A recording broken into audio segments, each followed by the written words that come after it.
everybody, it's another episode of your favorite Marriage Monday. I'm super excited, yes, once again to be sitting on this couch. So today I want to speak on serving. Serving. How important it is to serve even when you are not okay, or you're not happy, or you're not in a good space. And just even when you are in a good space, what serving does for any marriage or any relationship, but mostly what it does for your marriage. We go back biblically. Christ serves us even when when we've done him wrong. God serves us even when we've done him wrong. We do things in life daily that aren't according to how we should be living. We aren't obedient all the time, if not most of the time. But the things we ask for and the things we ask him to intervene in, he does. We ask for jobs, we ask for family intervention, we ask for God to save our marriages, we ask God to provide, we ask him to protect us. That's serving. Initially, Christ served all his disciples knowing that one of them would betray him. That's the crazy part. How do you wash feet? How do you serve people when you know one of them is going to betray you? It's not like you heard it from somewhere, or he knew that one of his disciples, one of his followers would betray him, but he continued serving. And I think that's one of the most difficult things about marriage. Having to serve when things aren't okay, having to serve when the chips are down. But that's the covenant, right? Having to put food on the table, knowing that you're not happy with this very person, and they pissed you off. They didn't do what you wanted them to. Having to serve in a winter season when things for you look so bleak, where you don't know if your marriage is coming or it's going, and you need to put you need to iron his clothes, you need to put food on the table, you need to wash his clothes, and you feel very disrespected by this human being, or unseen. Sometimes not even disrespect, it's just not being seen at all by this person. And you still have to serve them. But that's the beauty of serving, because it has its rewards. And I know in so many times I put on my Instagram the other day that we're quick to fight battles. We fight battles verbally with our own strength. We fight battles, and sometimes it's just like, I'm not doing this because I'm not happy. I'm not doing this because he's not doing this. But at the end of the day, when you go back to the Lord and he calls you one day, you're not answering for him. You're not answering for your child. You're not answering for your children, your mother or your father. You'll be answering for yourself. You'll be answering. God will ask you, what did you do that was a contribution to the covenant? What did you abide to? Did you listen to me? Did you go by flesh or by spirit? And marriage, at the end of the day, and I always say this, takes not just two forgivers, it takes a heart of a servant.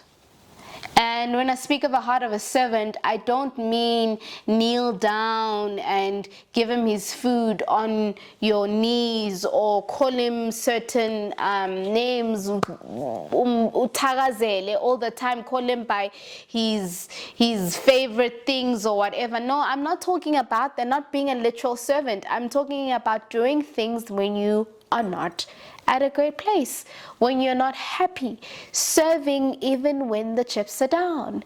And God sees that. And one thing about God is that he doesn't work in chaos, right?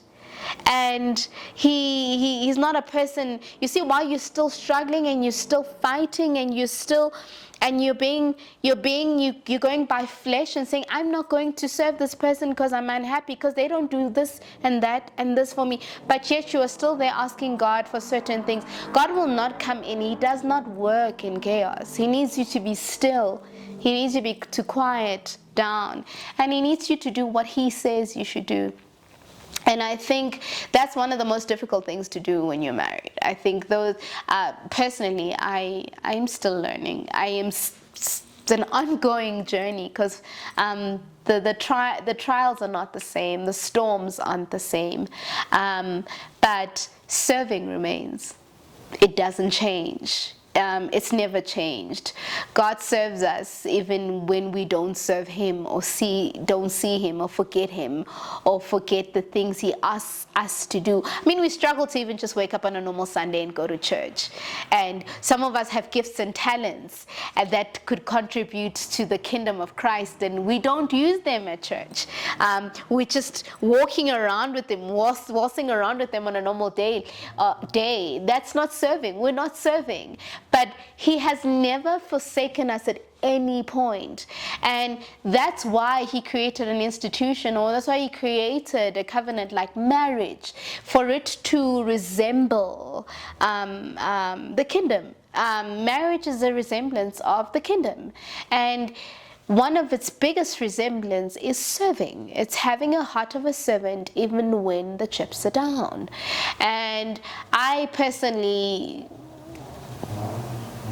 always ask God to always refuel that. I ask Him every time when things aren't great. It's always a heal my faith and heal my heart, because when He does that, I am able to do things that my flesh could not do.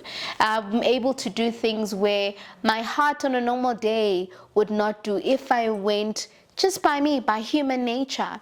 And that's when we need to ask God to intervene, and we need to ask God to come back and remind us why this is. And this is why I think to men, God says, a scripture in the Bible where He says, love your wives like Christ loves the church.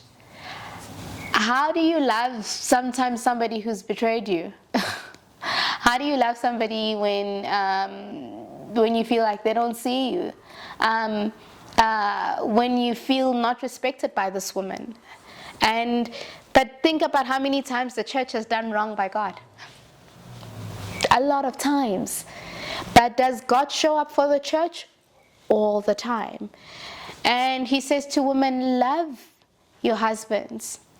Love your husbands. How do you love when you feel yet again unseen? How do you love yet again when just a mere request is not given, or is not received?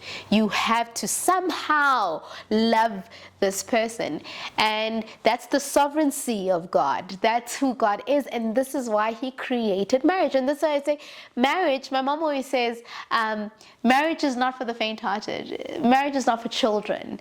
Marriage is not for people who are immature, and not just immature personally, but marriage needs you to be spiritually intact with it. It needs you to be able to what would Sarah J speaks about in her last sermon. She speaks about locking in. It needs you to lock in even when the chips are down. And I guess I'm here today on today's video just to ask you to serve even when things are not great. Be still and remember that God does not work in chaos. Remember that Christ, God, they serve us even when we don't serve. When we don't wake up in the morning, and when we walk around with our gifts and our talents and we don't use them in the kingdom, they still protect us. God still protects us, and He still sees us, and He still loves us regardless. He still protects our children, and He gives us of our requests in our heart, and He always has just mercy on our lives. So I'm asking you to have mercy on your partner. I'm asking you to have mercy on your spouse. Have the lenience, and continue to serve. Continue to serve, because at the end of the day, marriage needs a heart of a servant. And when I say serving, I'm not speaking about slaving away. I'm speaking about honoring the covenant.